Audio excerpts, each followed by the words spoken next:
Hello, everyone. Welcome. Wow, what a nice crowd. Look at that. Hey, all right, good. I want to hear your energy. Let's feel your energy. Can we hear? Yeah. Okay, good. You guys, I'm really excited to be here. My name is Jackie Keliiaa. I'm your MC this evening. Thank you. Yes, I'm Yerington Paiute, and I'm Washoe and Native Hawaiian. What's up? Yes, Native Hawaiian, what's up? Yes, excited to be here, born and raised in Hayward, East Bay native, live here in Oakland. What a way to be here today. Yes, wonderful. So I'm excited to be your MC this evening. It is November 1st. Do you guys know that November is Native American Heritage Month? Yes, what a way to kick off the celebration in this fine event. Check that out. Wonderful. So we're here to celebrate award-winning author Tommy Orange, as well as the Oakland Youth Poet Laureate Samuel Getachew. Yes. Wonderful. Yes, so let's give it up for the staff who made this all possible, getting you all in your seats here tonight. Yes. And let's also acknowledge the event sponsors today. So the Oakland Public Library partnership with the San Francisco Public Library. Yes. The Oakland Museum of, here you go, Oakland Museum, what's up, for hosting us. The Peralta Community College District, Penguin Books, as well as the Friends of the Oakland Public Library. Give it up for them for making this happen and making this possible. Awesome. Okay. So you were all provided question cards when you came in. we're going to have staff collecting those and pointing out the staff over there. We've got a couple in the back. So once you've got a card that you have filled out legibly, please, go ahead and pass it on to the staff. We're going to have the conversation first. So anyone who's burning with questions, hold them. We're going to get to those questions at the end during the moderated discussion. So get that ready. We're going to come by and collect them throughout. So just hold them up whenever you're ready throughout the evening, and staff will come get them for you. So wonderful. All right, at this time, I would like to do the land acknowledgement for the evening. So this acknowledgement was actually written by Keliiaa Gould. She's an Ohlone community member, born and raised here in Oakland. She couldn't be here tonight, but doing the land acknowledgement and being from this community, I felt it was important to have her words here this evening. Also, Keliiaa is working to return land back to the indigenous stewardship through the Ohlone Land Trust at Laureate. It's a 15-acre sacred site in Vallejo, California. So let's give it up for Keliiaa, who's not here, but whose words I will now read. So I would like to acknowledge that we are on the occupied, unceded territory of Huichin. This is, has, and will always be the traditional land of the Confederated Villages of Lisjan Ohlone. You are in Huichin, a territory that encompasses 6 Bay Area cities. That includes Oakland, Alameda, Berkeley, Emeryville, Albany, and Piedmont. So Huichin is one of 45 or more traditional territories here in the San Francisco Bay Area. And Huichin and the Lisjan people have survived genocidal attempts by 3 concurrent governments in their territory. First, the Spanish mission period. Second, the Mexican land grant and rancho period. And now, third, the ongoing occupation by what is called the United States of America. The Lisjan people continue to live within their territories, protecting their sacred sites and waterways, raising families, taking care of lands, and bringing back language, song, and ceremony to this place.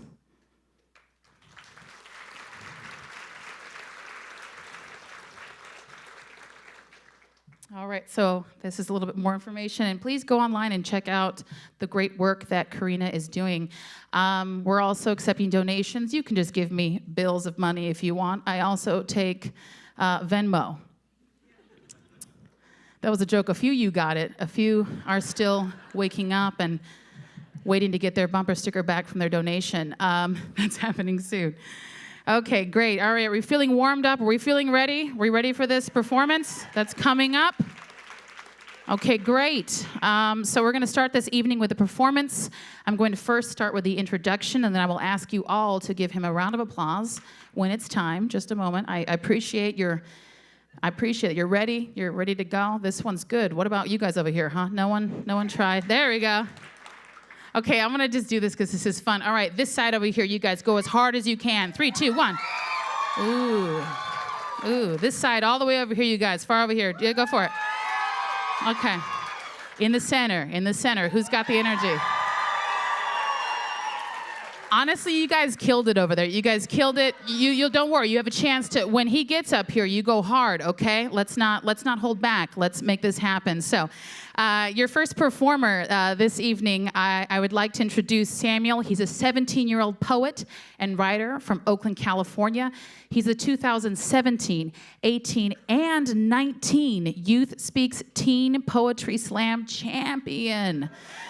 All right, he's the 2019 Young Arts winner and the 2019 Oakland Youth Poet Laureate. He and his poetry have been featured by NPR, Refinery 29, and on the cover of the East Bay Express, and he's been published by the New York Times and the San Francisco Guardian. He's a senior at Oakland Technical High School. Please give it up for Samuel Getachew.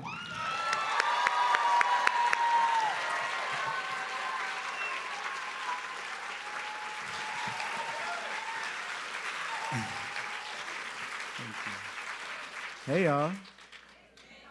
Is it okay if I do a poem for you guys? How many of you know who Barbecue Becky is? I wrote this for her. For Jennifer Schulte, better known as Barbecue Becky.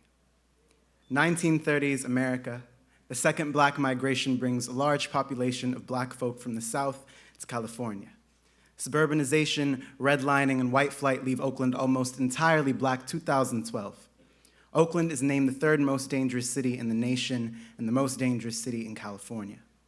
The reports fail to mention that among all of these corpses is the soul of a city that produces far more than just gunfire. Fail to mention the 400,000 hearts beating as one. Fail to mention one of the most unique places in the world. Instead, paint a picture of a graveyard drowning in its own blood. I go to a summer camp with kids from all across the nation, and every single one of them looks at me with horror when I say my city's name. Backtrack to January 2010. An Oscar Grant is killed by BART police while standing on a platform with 5 friends, and we are again reminded that we are not safe even cradled in our mother's arms, even cradled in our city's arms, even in our own bodies. Fast forward a few years, and all 5 of Oscar's friends who were on that platform are dead due to gun violence, and now it is May of 2018, and I watch from my phone screen as a white woman tries to 911 call a black body into ghost where he stands, knowing how a badge and a gun will protect her from the consequence of her own tongue, knowing how a siren will strike familiar fear into black heart and calls not in spite of, but because of this, knowing that these streets are too used to swallowing our bones into the pavement, knowing that these gutters are fiends for black blood and calls upon what she believes to be the blue angel of death to feed the lake, yet another black corpse, and still there will be more to take after the funeral, and she knows this too. White tears stream out her eyes like an offering to the crows, temptation before she calls out the feeding cry, yells out harassment like the wolf who cried sheep because she knew the rest of the pack was right behind her waiting, closed her eyes and waited for the vultures to come, had the nerve to call it her park, her lake, had the audacity to claim a city she didn't know, had the audacity to look at her reflection in the water and think that this was all that was there, to think there was nothing further than herself. And I watch as my lake opens its jaws and devours her, teaches her what is just beyond the surface ripples of her lake, and 3 weeks of black protest fill the air with music and barbecue smoke and twisting, dancing bodies that are just trying to forget the feeling of being othered in their own home. I wonder if Jennifer ever read about Carolyn Dunham, the white woman that lied about a black boy's whistle until Emmett Till was broken, beaten, and drowned. I wonder if if Jennifer thought Carolyn something of a hero, if Carolyn thought herself something of a hero following in the footsteps of her foremothers, I wonder if Jennifer knows how many black men my city lays to rest every year. I wonder if she felt like the fulfillment of a legacy, if she finally felt like a part of my city.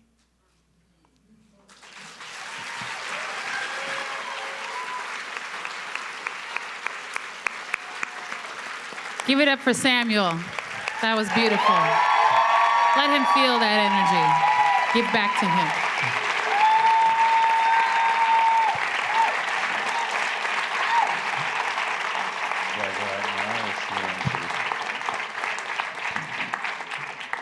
All right, that was beautiful. Thank you so much, Samuel. I've gotten to hang out with him in the back. He's the one. You guys watch out what he's doing next. He's there. I'm excited. Okay. I also want to say that the Oakland Public Library actually has the program, the Scholars Program, and they're actually the Oakland Public Library.org/Youth Poets. You can go to their website to learn more about the Oakland Youth Poet Laureate Program. They are accepting applications until January 3rd of 2020. So here's an inspiration. Go ahead and make sure that your young ones apply, okay? Here's the inspiration. Thank you. There you go. Wonderful. All right. So at this time, we're going to bring our next guest to the stage. Anyone have an idea who that might be? Got an idea?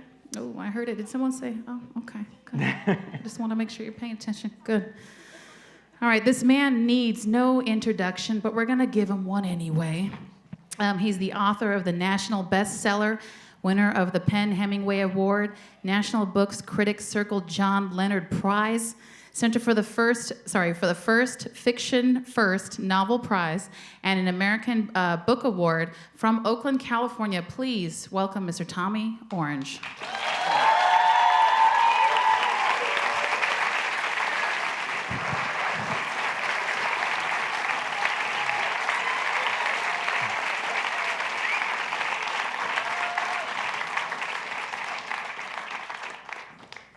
Hey, Tommy.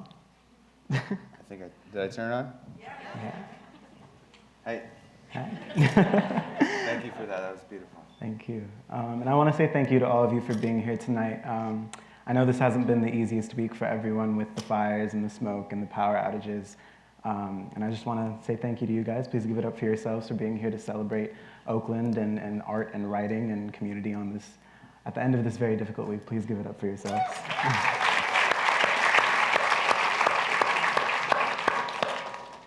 And should we jump right into it? Let's do one more round of applause for Samuel.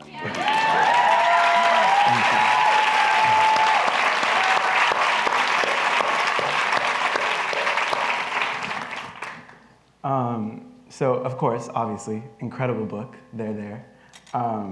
And there was one scene towards the beginning that struck me in particular.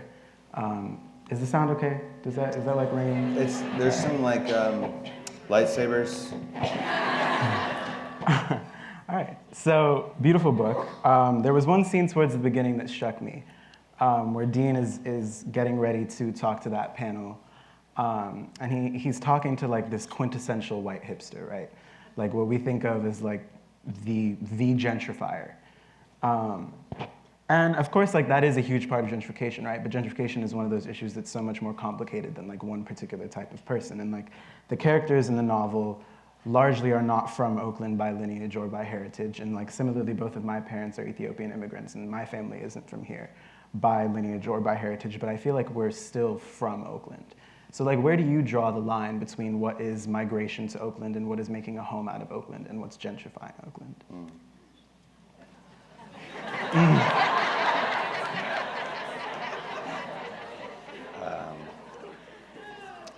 I mean,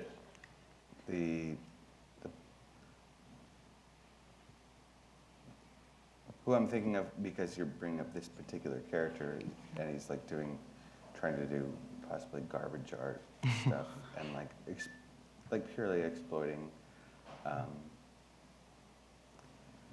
I think being from Oakland, and always power is what comes to mind for me. And Oakland has such history with resistance to power structures.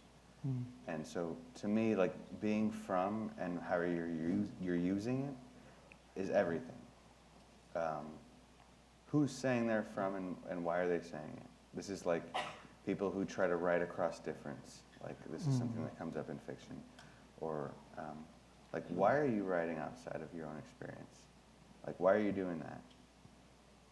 You should have a really good reason, right? Why are you trying to rep so hard like you're from Oakland? Right. Like, what is your reason? So for me, being from Oakland has to do with like your answer to that question. And I think it's pretty easy to suss out if you hear certain people say it. Right.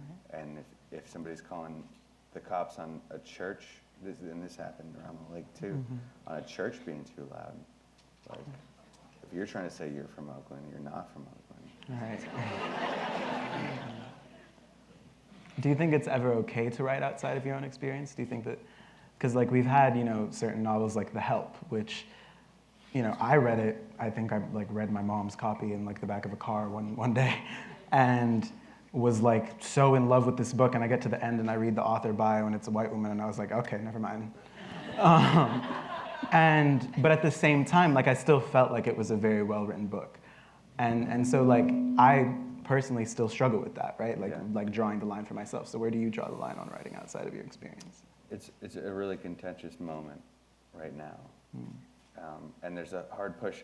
There's this woman, Lionel Shriver, I think she's British, and she gave this big speech, and she wore like a little like mariachi hat, and said like, is that a honk?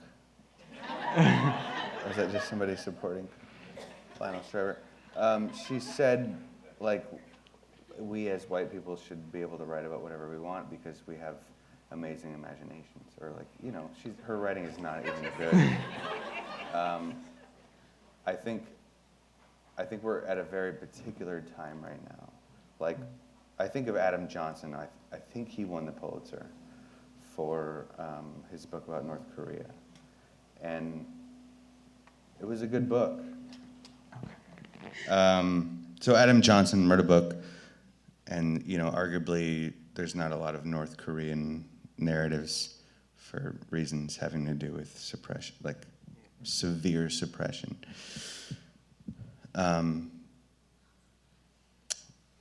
met my wife at the Native American Health Center, and there was a point at which the CEO decided to bring in kind of like a white Western leadership, and they fired a lot of Native people. And at the time, there was a woman, Catherine Lewis,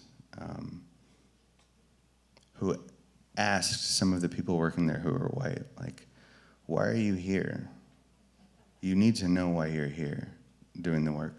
So like, in writing across difference, I think it's a really good question. Like, you better have a very good reason to be writing about something outside of yourself. And if you can't answer it in a way that could be convincing in front of an audience of people, then you probably shouldn't be doing it. But it's a it's a different time now in 2019 than it's been. Like, the legacy of white people writing about whatever they want because they were the only people writing about anything is the legacy of writing.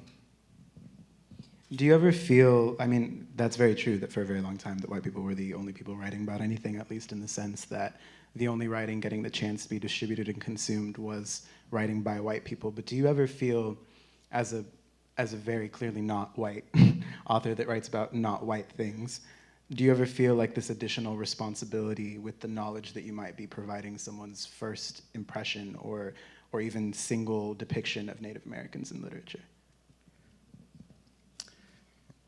Yeah, and this has happened, and my best response is like, we're supposed to be over 576 nations of people. Like, we have individual languages and worldviews, and we're talked about like we're members, like it's a gym, Like it's like we're supposed to be citizens. Like we should be talked about as citizens of nations, but it's very indicative of the way it's condescended to as what we're a part of. Is like we're these members who, when you ask other people, like people who don't know anyone who's Native, they'll like be like, oh, but you get money and free healthcare, and you know, this is the first thing that comes to people's mind, is that like there's some kind of background reparations happening. So you're like members of a gym that you don't have to work out, but you get a lot of cool benefits. And this is what it can feel like, and it's really, you know, it can be a really horrible feeling. Do you ever feel like it adds to your writing? That it's almost a privilege to be able to provide, like, without any kind of background, like the first story for someone? I think when I realized how vacant the space was in writing about Oakland and writing about urban Native experience, I think there was a double moment of one side was, wow, I can kind of try to do whatever I want because it's not something that's been done. And the other side's like, well, this is super scary. Like, I'd have nothing to compare it to, and why would anybody sort of trust this isolated, unknown pocket of already, like, there's barely any books about Oakland, which is crazy to me. So it had both going at the same time. I think, yeah, there definitely is like a vacancy in literature about Oakland, but in the last few years we've had so much media about Oakland, with whether it's like intrinsically about Oakland, like we had with Blind Spotting or Sorry to Bother You, or even just Oakland being featured in movies like Black Panther. And how do you feel about this like sudden attention on Oakland? Because in some ways I think it's really weird to have Oakland be like this cool, hip place that, you know, everybody from across the country is now looking to. But how have you seen that affect you in your art? It's sort of like, you're like, for example, you're like a younger brother and you build this super cool tree house, and the whole neighborhood's like, whoa, that's a cool tree house. And your older brother, who's like hipsters, is like, I'm taking over your tree house, brother. And like beats you up, and everyone comes to the treehouse, and you just have to watch it from afar. And you know, my family, we couldn't afford to live here anymore at some point, and we haven't been able to afford to move back. So there's some sense of like, you know, I love it. It's my home, and but the people who seem to be kind of running it and owning it and loving it and walking around their baby strollers in it, like these old parents. You guys know what I mean. Waiting to save to have babies. And then making Oakland safe for baby walking and strollers. It's crazy. Before writing There, and before this like sudden influx of movies featuring Oakland, did you have art that you look to about Oakland or from Oakland? You know, like hieroglyphics.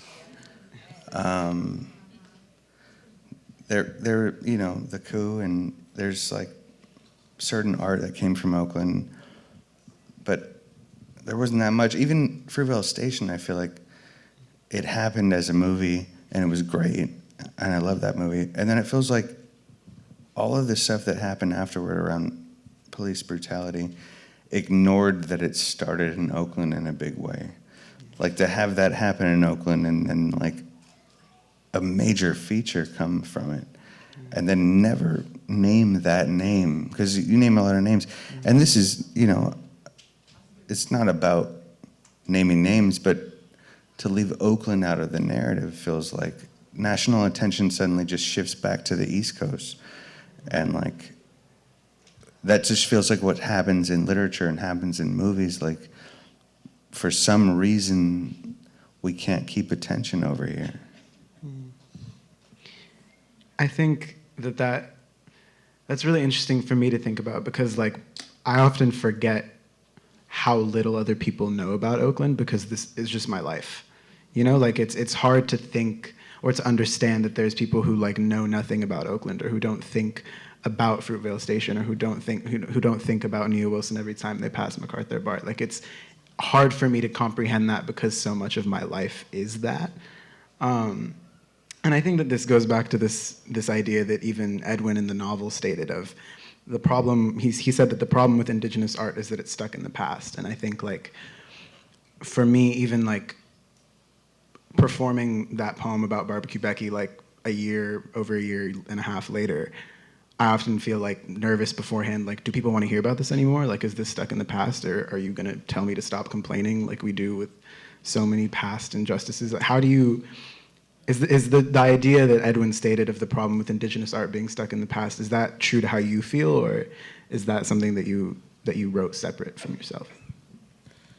I think in the pace that we live in now, as artists or novelists or anyone trying to express what it feels like now, if that's what your art's trying to do, the speed feels overwhelming. And the need to bring from the past things that feel essential to whatever you should be applying to your aesthetics that has like the deepest value. Like, being aesthetically beautiful can be empty at the same time. Being incredibly talented at doing a very fast passage on the piano, or painting a very intricate tree detail is like cool, but what are the layers? And history provides layers. And history that informs the present is the most interesting kind of layers to bring into art. And so Edwin's comment is not only about Native art and tradition, it's what every artist is up against. How new is it supposed to feel like? What is it based on? What's the tradition? And there's no easy answer, but it definitely needs to be a question that I think all artists who are doing art should have. I think especially now with that fast pace as an artist comes like this pressure to mass produce. And I think that's like a pressure that we see all the time with like musicians, where we get mad when our favorite artist isn't like cranking out an album every November like Rihanna used to. Or that can even, you know, go as far to like, before I'm even finished with the last words of a poem, having to deal with, but what's next? Where are you going next? When's the next show? And like feeling like I also have to, you know, mass produce my art. And I think for novelists, that's even way more unrealistic than it is for poets. But how do you deal with that pressure, especially now with the attention from there to come up with the next thing, to come up with the next novel? I'm, I guess, fortunate enough to hate myself enough to make myself work as hard as I can to keep producing. To keep needing people to like validate me. I'm kidding, but I do have a work ethic that's like, I love to write. This is what I want to do in my free time. At some point in my 20s, after years of like, you know, I went through a rave period and went through like a bar period, and at some point I was like telling lies to my friends that like I have something to do, but I was like going back to write, and that was it was a turning point for me. Like, this is what I love to do. So the pressure piece around like what to do next is internal, it's not external. My agent's like, she's never asked me to do anything. If anything, I'm like, let's set up a new deadline. And so I have one December 9th, and I'm working on a sequel to There There, and I have a short story collection that I'm trying to make them pair with it. and that might sell next year. But the pressure is internal, and I get a lot of fulfillment from being involved in the work, and that's just what I genuinely love to do it. I think that's really admirable, because me, like, as a writer, I get asked all the time, you know, what's your writing process? Like, how do you discipline yourself? And I have the worst discipline of any writer I have ever met. Like, any time I sit down and I'm like, I'm gonna write now, every other possible thing happens than that happening.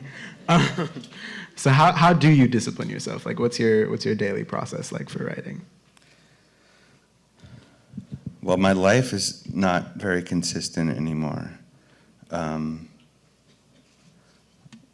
recently, we bought a home, sort of figured I'd be a lifelong renter.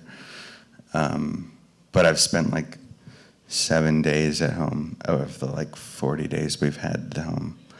And so I'm in hotels. And I happen to love writing in hotel rooms because it's insular and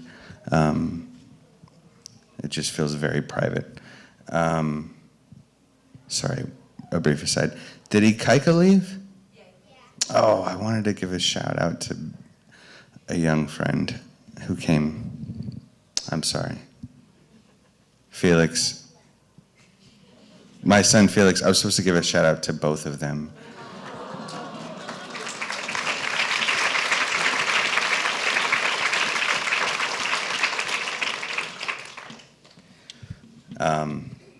So I don't really have any routine or process. Like I do long distance running, and that becomes part of writing because ideas occur to me when I'm on long runs, and I read out loud, and I have a robot read to me through an app, and I do a lot of weird things to try to keep writing because I can be discouraged a lot to keep writing. So I try to find ways to keep writing in ways that don't always look like what writing is supposed to look like sitting down, disciplined at a desk. Like that's not always what it looks like for me.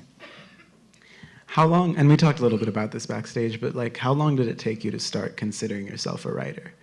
Like when was the point when you decided to call yourself a writer? It was a really long time for me because as a young person, I was an athlete. Like I played roller hockey. Oakland had a professional roller hockey team called the Skates. And at that time, I was not a good student. I was always kind of what my teachers would say to my parents is like, he has so much potential, but never got past the but. And but I was really good at roller hockey, and they had a professional team, and I thought that was like a viable thing to think I could do. And I was sponsored by a major company called Mission, and they gave me equipment, and that's what I thought I could do. And so I wasn't even calling myself a reader or writer then because I wasn't at all. And I wasn't until I graduated from college, and even then I felt so far behind that I just did it in private for like 10 years, and maybe would admit it to a select few people. And then I never published anything until I sold the book, and selling the book and then having the book come out. It felt a pretty secure moment to be like, okay, I'm a writer.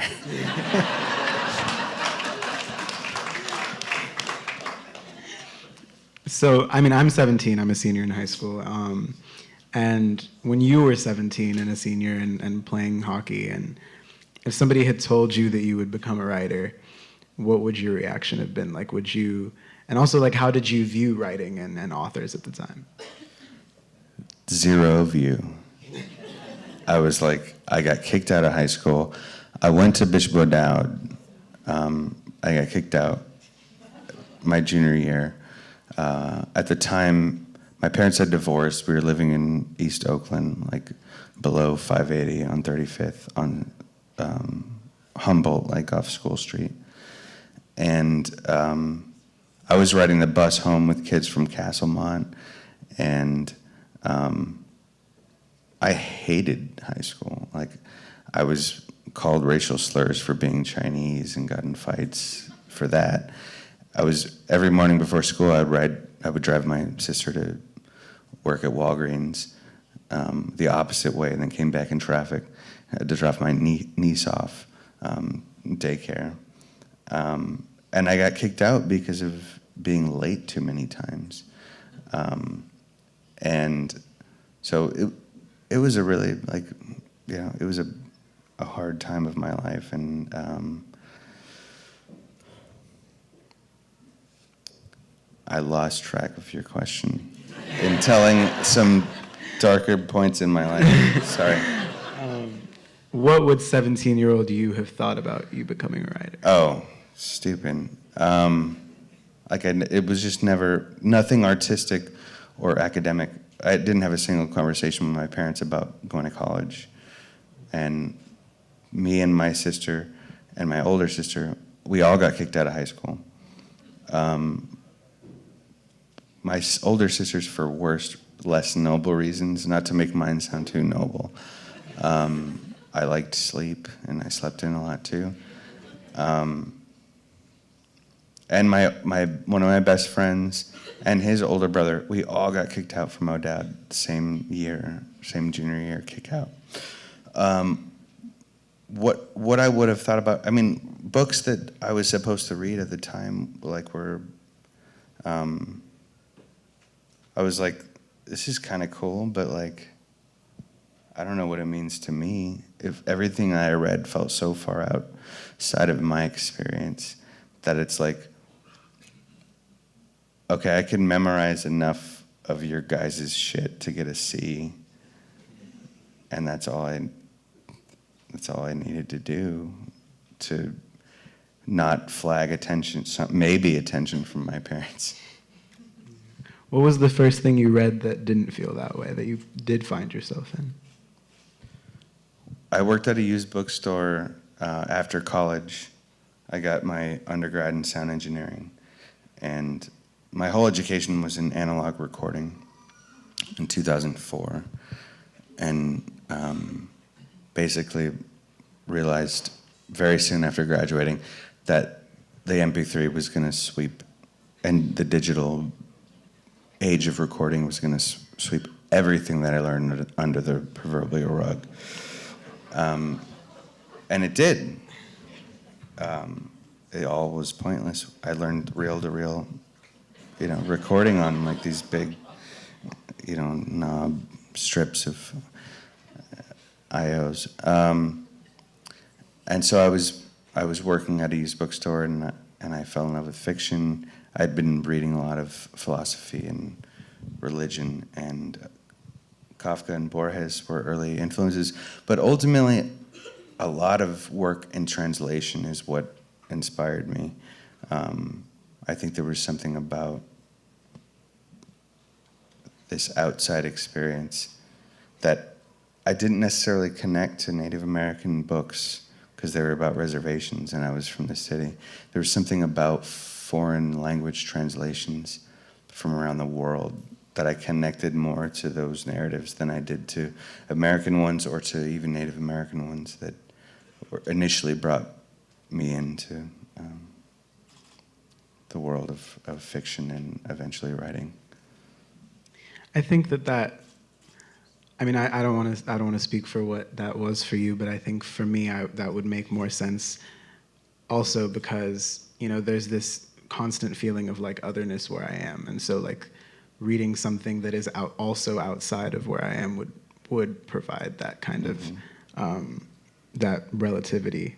And I also related to a lot of the characters in there, but especially to Orville and Calvin, and their struggle to feel Indian enough, and Calvin even saying that he feels more so that he's just from Oakland than he is that he's Indian.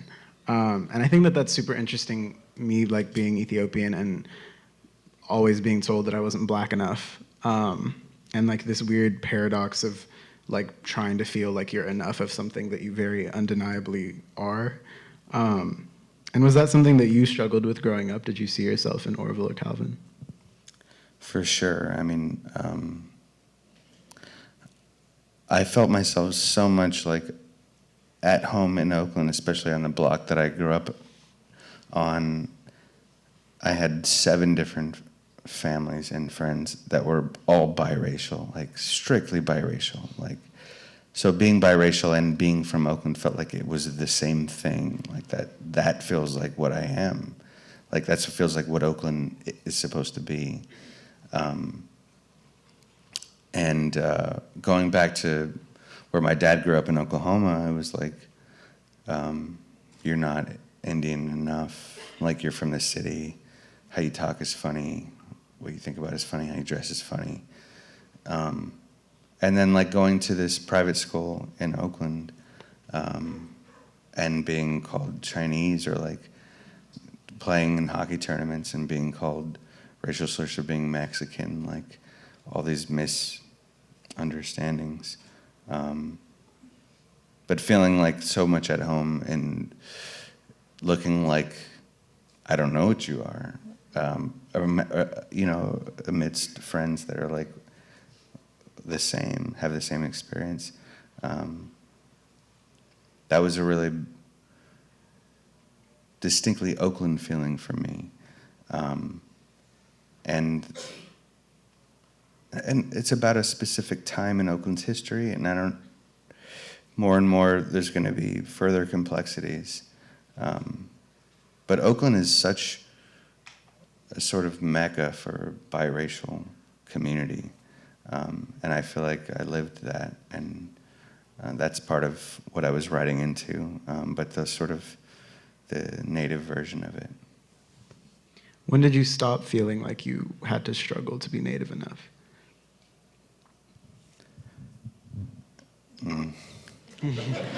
Hasn't happened yet. I mean, you know, I'm an author of Native American fiction, and like, the book is successful or whatever, and there was a moment when I published a chapter in the novel in the New Yorker, and they fact-checked the story. It was fiction. And they thoroughly fact-checked it. And they got a hold of somebody from University of Oklahoma, and because I used reservation in the story, this is the Thomas Frank chapter in the novel. And I used reservation because my dad used it, because it's shorthand for the experience. And saying tribal jurisdiction land is like, does not flow from out of the mouth. Who wants to keep saying tribal jurisdiction land? And like to provide unity with like the reservation experience, you're going to use something that has, you know, parallels to other Native people. So, fact checker called University of Oklahoma person. This professor, who I presume is Native, but maybe not, said, "I don't think this author's met a single Native American person in their life." So he tells me this, and he's just worried about using tribal jurisdiction land instead of reservation. I'm like, we don't need to use either one. Let's just skip it. Like, it's very easy edits to this. You didn't need to break my heart. So I tell my dad about this whole thing, and he's like, "What's her name?" He was gonna go after her. And this was a moment where I'm like, okay, my very Indian dad, who's fluent in Cheyenne and grew up with a very traditional background, is wanting to go after somebody for saying I'm not Indian enough. That was a moment.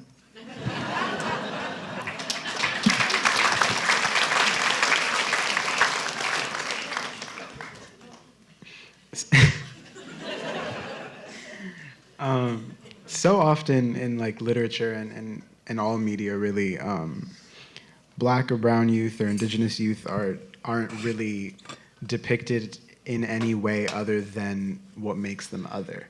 You know, like it's Black Panther obviously isn't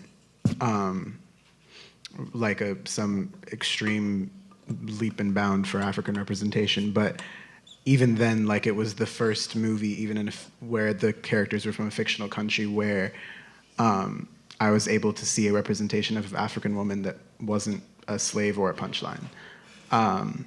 And watching that with my mother, who is an African woman, was a really big moment for me. But like, I think even whenever I write a poem or read any kind of representation of marginalized people, I have like this constant consciousness of, is this a character beyond their suffering, right? Like, is this a person beyond what their identity, marker is? And did you have that consciousness when you were writing the book, and how did that show up for you? Yeah, I think because the extremity of the monolithic version of Native people as like suffering and dumb or drunk or feathered or, all the things that we've been depicted as, it's so concentrated. So all of that concentrated distortion that it feels wrong to feel and to have to compare yourself to, like also authenticate yourself next to this stupid version of yourself. All of that informed and was resisting how I was writing characters and how they would be, that all of that would be included in the way they would think of themselves and how they would resist it. For sure, that was all there. Because, we all grow up on the screen, and what we see is so real. It took me seeing this movie, this documentary that everyone should see called Real Engine. It's ReelInJun. And there's this clip that they show of Bugs Bunny shooting Native people. And after he shoots a Native person, and this is all just like, he's having fun. This is like a funny bit that Bugs Bunny's doing. He puts a tally, like scrapes a tally into the wood, and he shoots one, and he puts a half tally. This is the joke. Puts a half tally. Oh, that one was a half-breed, and then keeps shooting. And I remembered seeing it as a kid, and like, it wasn't painful to see. It was just like, oh yeah, that's how things are. Or like, just like I didn't even feel like I had the power or position to resist it. I just felt like, oh yeah, that's the thing. So watching in that documentary and revisiting the complacent child that I was, watching that very clip, in and of itself, and this is kind of a metaphor for a lot of depiction and the way we've been depicted and the types of people we've seen as our heroes, and now like being able to see our real selves as heroes, like in Black Panther, and the way that things are going now in diversity in publishing is amazing, but it's also super depressing while it's happening, like super hopeful while it's happening, but it's also like, whoa, how fucked up were things? Yeah, and I think especially all the time you hear like first, and you're like, really? Like now? Like still? Like I feel like in terms of how long people, as in like humans, have been around versus how long like I have been on this earth, I feel like I should not be seeing this many firsts. I'm just, like mathematically, I feel like that shouldn't work out that way. But I mean, I think that is, super depressing. And I think, where do you find, hope in this world where there are people who are saying, even with like the first, that this is too much? Because there is like this message of like, oh, does everything have to be for diversity? Or like people getting mad that Halle Bailey was cast as the Little Mermaid, like just pure rage about that. Mm-hmm. Like things like that, like confuse me because I don't see what harm that creates. But how do you find hope when it seems like with every step forward we're taking two back? I think my hope comes. So one of my first jobs is kind of like a real feeling career job, was data entry. My hope is in data, and the data is by 2042, white people are a minority. It's not meant to be a joke. Like, by 2022, 18 and under, white minority. I'm not meaning it to be funny. Like, this is a real way to rectify so much of the power dynamics that have been based on white supremacy. There's no other way to talk about it. There's no other way.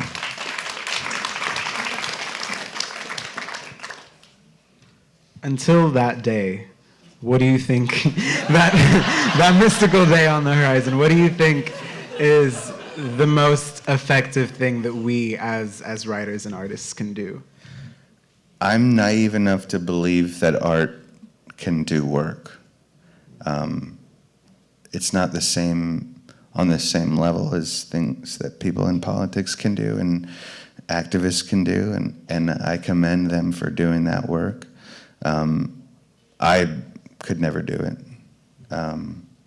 But I do believe that art can do a lot to change people's hearts, and it happens in small ways.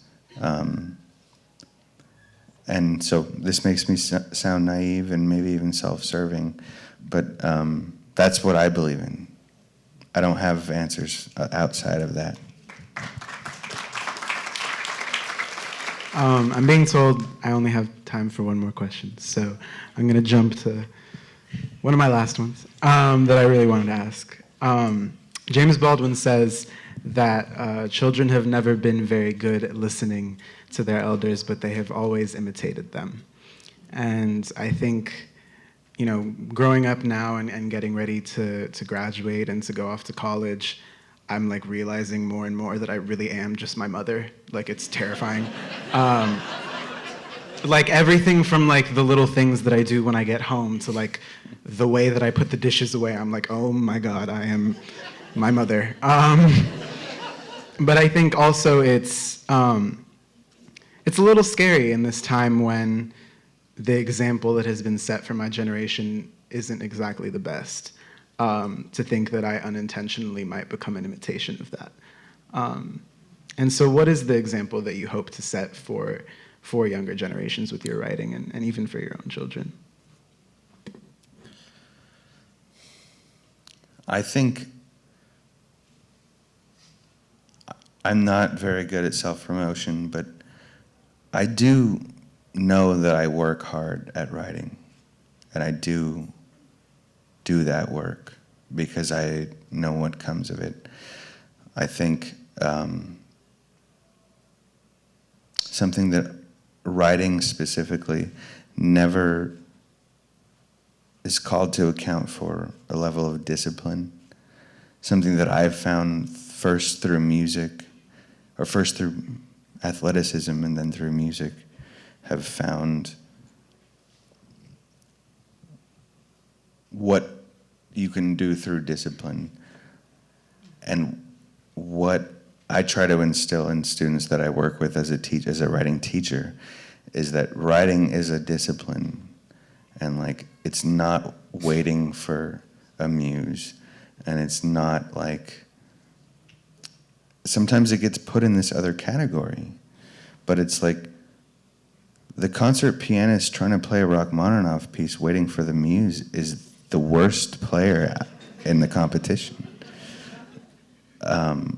I just feel like if writing is a muscle, and that's how people should think of it in terms of dedicating themselves to it.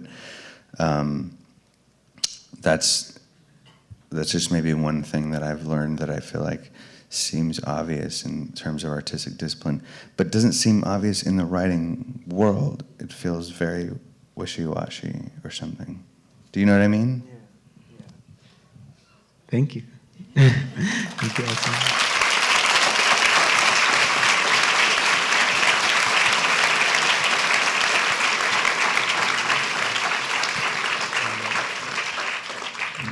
All right, give it up. Give it up for Samuel and Tommy.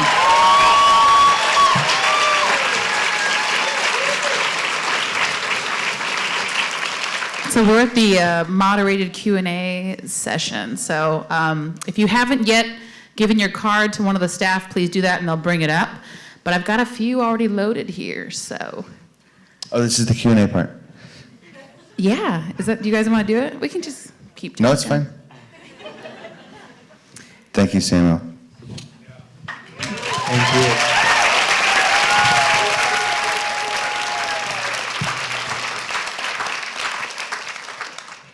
Okay, so you said that you better have a good reason to write beyond your own experience.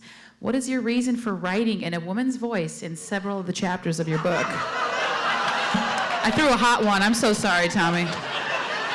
Hot one. Wasn't your job to screen the question? Sorry, guys. No, it's a good question. It's a really good question.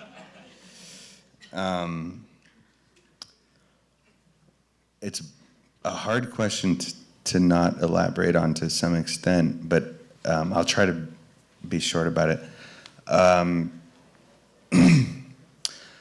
I think when it comes to writing across difference, as some people call it, it's always about power dynamics. And when it comes to women amongst people of color, the legacy of writing and what's good writing and who should be writing is all white men default. And it's only somewhat recently being, changed. When I have gone to write, and women voices have come to me in my writing process, my reasons to not let them be women don't seem more important than I should just not write women ever and all my guys should be guys, or all my characters should be guys. That, as a fiction writer, doesn't seem to be the right answer.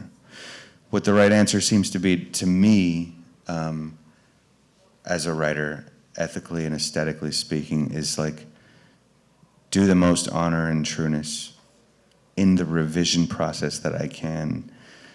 And, for my first novel specifically, my wife was my first reader. And that was a part of my process.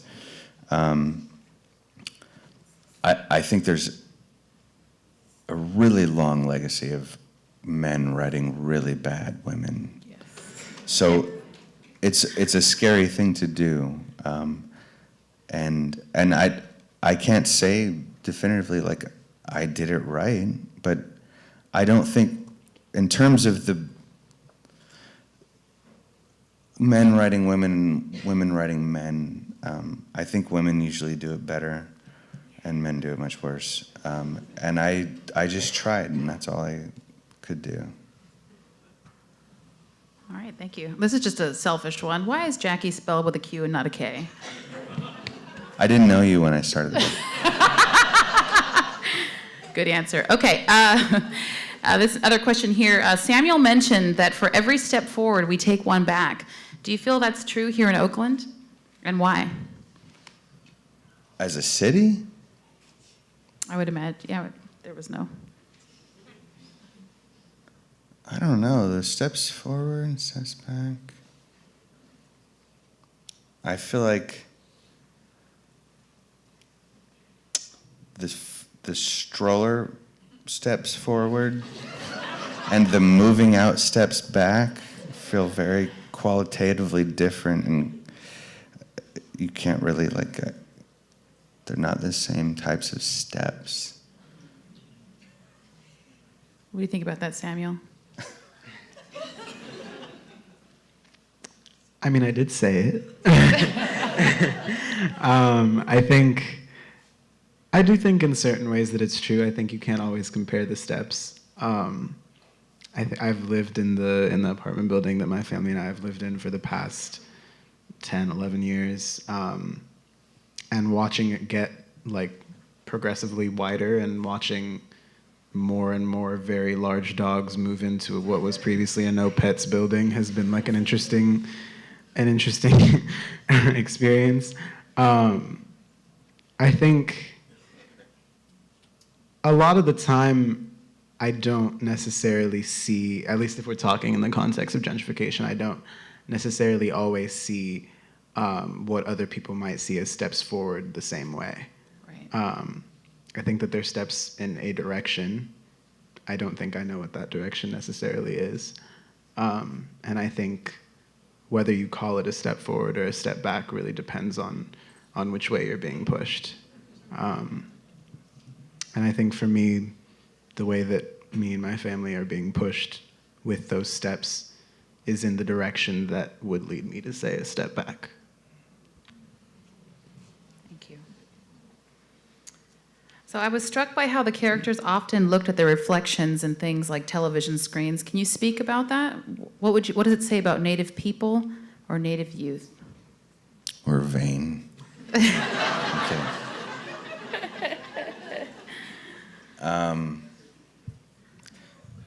No, it has to do with trying to see ourselves depicted anywhere. And it's not on, if it is on national TV screen, it's like for Dances with Wolves or Standing Rock or Occupation of Alcatraz. But otherwise, and these are like decades apart. Otherwise, it's bad depictions.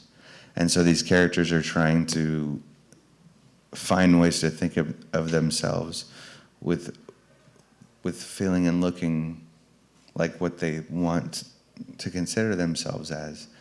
And so this plays out, this variation of a theme on looking into a screen or a reflection plays out in different ways. And you look at yourself on a reflection differently if you never see it on that type of flat screen.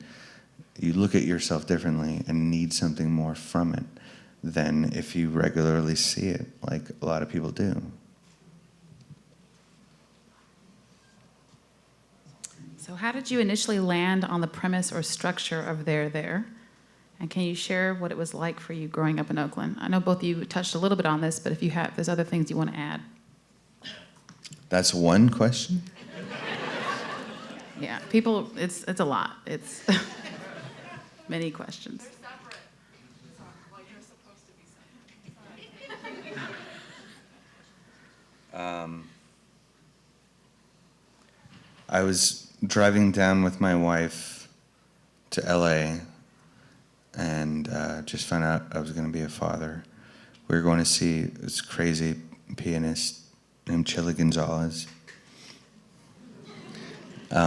who's amazing and deserves applause. He's also crazy. And we met at the Native American Health Center. We actually met in a book club gone wrong, gone right.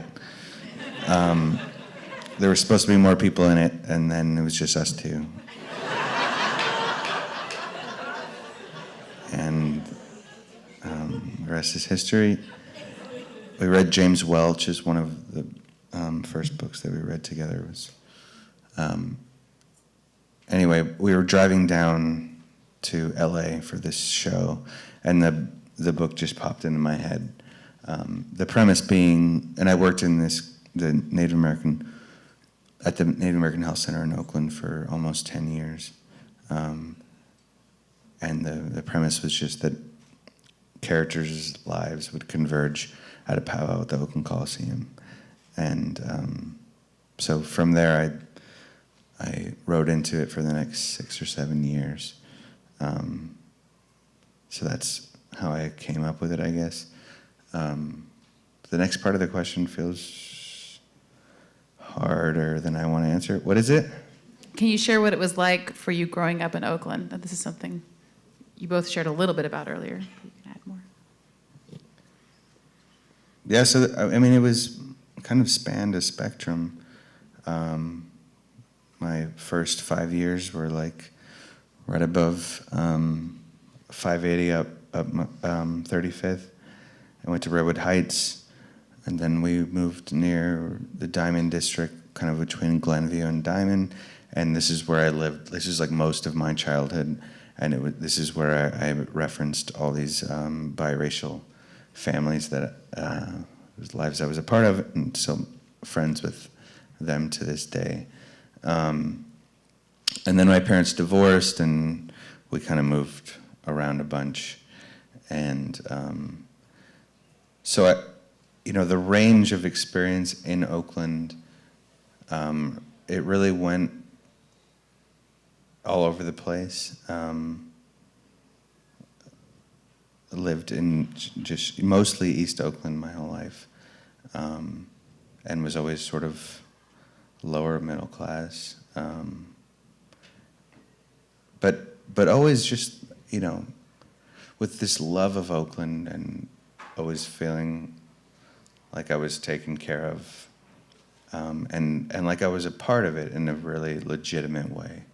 And that's probably where the deep love came from, was that the people that I encountered and found myself around, I knew we were all a part of the same thing, which, it's not easily put downable, but that's part of why I tried to write a novel that tried to put it down in writing. Like, what does it mean? What is Oakland? Why has nobody written about it? Or why is it so little written about? So part of that is in the book, and part of that is not. And part of that I just sort of rambled about incomprehensibly. Anything you want to add, Samuel? I have grown up in Oakland my whole life. My family and I used to live off of Piedmont Avenue. Then when I was 7, moved to an apartment off of Grand Avenue. And I think I would never be the person I was if I didn't grow up in Oakland. And I think about this all the time, because my parents, when they immigrated here, came directly to Oakland. And we have family in Texas, we have family in Virginia. And I think about this all the time, that we could have I could have just as easily have grown up in Texas or in Virginia. There's a huge Ethiopian community in Washington, D.C., could have grown up in Washington, D.C. All 11 of my cousins live in Ethiopia still, and I'm an only child here, and I think about all the time how it's really just like a lottery kind of thing that I was the kid out of all of them that is growing up here. And I think I would never be an artist, I would never be a writer, I wouldn't be half the person that I am if I didn't grow up here. The other day I was walking down by Lake Shore, and I just see a guy who has this piano on wheels and has rolled it out onto the corner of the street and just set up and just started playing. And I was just like, where the hell else am I gonna find this? And thinking about where I wanna go to college now especially is a little underwhelming, because I'm like,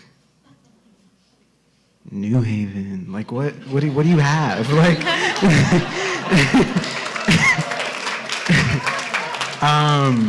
I just think about these cities, and none of them will really compare to my home, and I think just the amount of creativity that lives here, and the amount of diversity, and just the constant life, and all of that has converged to make me who I am. So I don't think I would have chosen it any other way.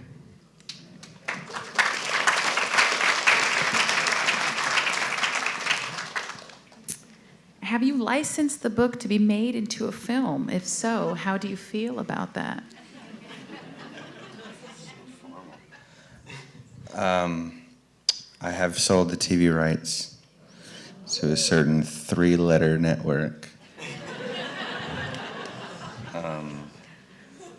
But they have to approve the outline, and then anyway, I'm not holding my breath, but it did sell, and there's a native director that's been pointed to, Sterling Harjo, and so we'll see. How do I feel about it? I think film is its own medium. If somebody were to draw a painting based on my book, I'm like, go ahead and do it. I'm not going to judge it. I'm not going to judge my book based on what your painting is. Like, that's your painting that you interpreted my book on, and that's what the film will be. So I trust that if it's Native directed and Native cast, whatever from there, I don't have any problem with it, because it's not what I did the thing as. As a follow-up to that, Native casting, do you need any Native women actresses? Just a curiosity. We'll talk offline, that's fine. All right, next question. Can you talk more about the idea of remembering becoming old-fashioned? Edwin Black. How many people in the room, by show of hands, know their own phone numbers? That's a decent amount. How many people in the room know the two people they're closest to in their families, whether it be husband, wife, girlfriend, boyfriend, son, daughter, their phone numbers by heart? Okay. And now, how many, show of hands, how many people, just their friends, how many memorize phone numbers? Oh, that was a steep drop. So it's pretty arbitrary just to know a phone number, but I think the amount that we rely on memory to be non-local is scary. And Edwin was just kind of pontificating on the modern worries and anxieties about what some of this means. I was just talking to my wife in the car on the way here about a conversation she was having with someone else about how little time we have when we're alone. Because when you're alone, you're not alone because you're on your phone. And what are the ramifications on psychology and consciousness, ultimately, that you never have that? Like, that never happens. I don't do it. I don't know how you all feel, but I don't do it at all, and I don't know if this makes us more scared or weaker, or the fact that we're not questioning it enough to even reconsider our behavior is maybe a little disturbing. Do you have any advice for adolescents who avoid reading and writing?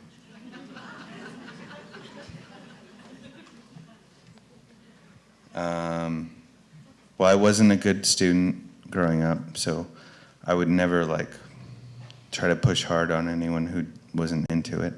I think people need to come to it on their own terms. If you love it, that's wonderful. If you don't, I would hope the people that care about you help you find your way in, because I do believe there's a way in for everyone. But those ways don't happen in school often enough because of institutionalized structures that have to do with bad legacies.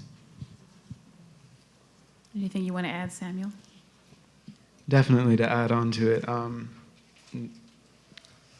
what you read in school and what you're assigned in school is not the entirety of the literature and the writing that exists out there for you. And what you are taught in how to write and in what format and about which things is also not the entirety of what you can write about. The first poem I ever wrote, when I was 9 years old in my 5th grade class on an index card when I should have been paying attention. And that's another thing I think a lot about. It's a very retrospective time, college applications, but I think about that day all the time, because if I had been doing what I was supposed to, I would have never become a writer. And so I think, and then I think that's one of the reasons that I'm so in love with spoken word, is its accessibility.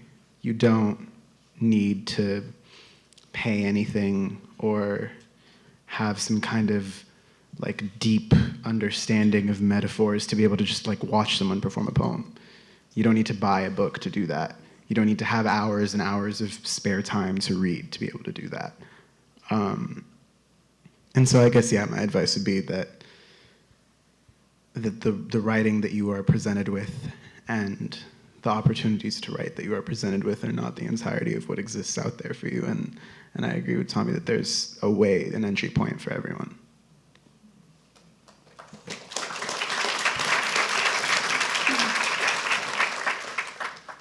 So we're nearing the end of Q&A, and I've got I'm trying to synthesize a number of questions. There was a lot of questions about the ending of the book, a lot. So some folks use the word unsettled, unresolved, and obviously you've talked about how you're writing the second book now, but can the both of you talk a little bit to sort of the ending and the meaning behind some of that?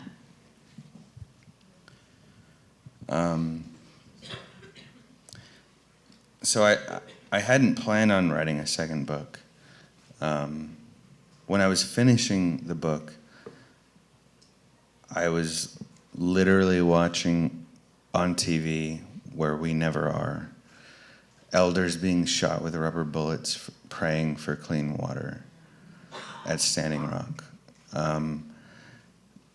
So the idea that, the way I imagined the book at the beginning was never like good, in the sense that like things are gonna end nicely, but being Native is very much like being a part of a post-apocalyptic group of people who everyone else doesn't talk about as being post-apocalyptic. Like our world did actually end, all the ways. And what we have that we've kept is not the world that it was. It's something else, which is not to diminish it or speak badly about it, but it's not the one. And so in thinking about the end of the book and what I was going through at the time, and the book got published in some ways by the people who decided to publish it because Trump got in, because this for a lot of people like revealed things that we wouldn't have looked at if somebody else got in that was more palatable to Democrats or progressives or whatever. It brought up a lot that we need to be looking at. It's not to say I'm happy we have to even think of him ever. But he did do something. He did do something, and the people around him did do something for the country that, in a weird cancer way, we needed. So the ending of the book was always going to be that way, and then it was further going to be that way because of what was happening when I was finishing the book. And then the sequel started coming March before the book came out. And the sequel has everything to do with how to come back from something that we can't even all agree on having happened, which everyone has to come back from this thing that was like just an armed robbery, basically. And one of the characters muses in one of the new chapters, like, well, this whole country was an armed robbery gone wrong. So this is the new book has a lot of hope, and there's a lot to do with recovery, and I don't know how else to speak to the ending. I can tell you that Orville lives. Yes.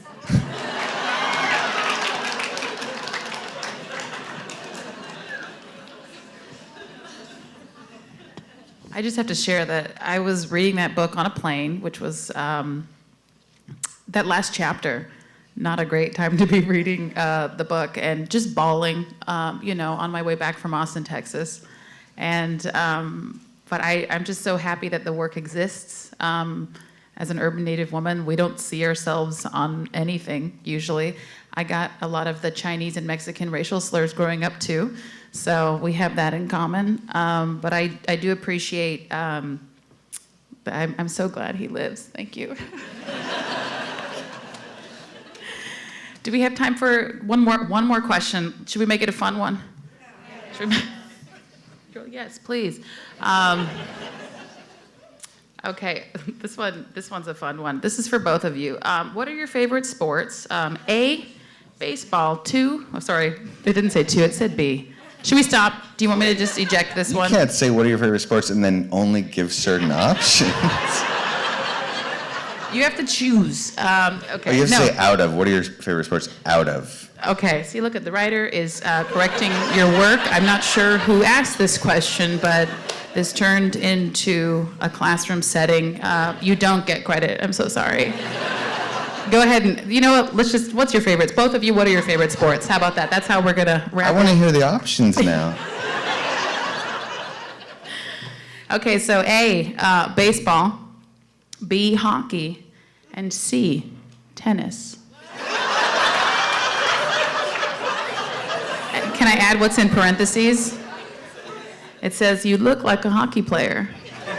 I'm not sure if this is for Tommy or Samuel. You know, we're loose and fast here, so. I'm not much of a sports person. I ran track and cross country for 6 years of my life. Simply because I needed to find a sport and I could not throw, catch, or kick anything. I mean, that's literally just the truth. I also have never been able to find much joy myself in watching sports. I think, breaking the rules of that question, I do enjoy basketball, not necessarily because of how much I personally enjoy viewing it, but because of how much joy I see it bring people in Oakland, and my mom in particular, who is an avid Warriors fan.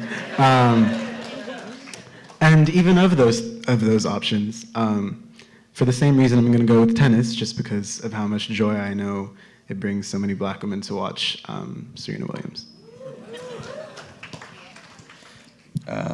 Well, roller hockey, obviously, because that was my life. But me and my wife recently got to take a selfie with Serena Williams, and we also love to watch tennis, and tennis is an awesome sport. Baseball, I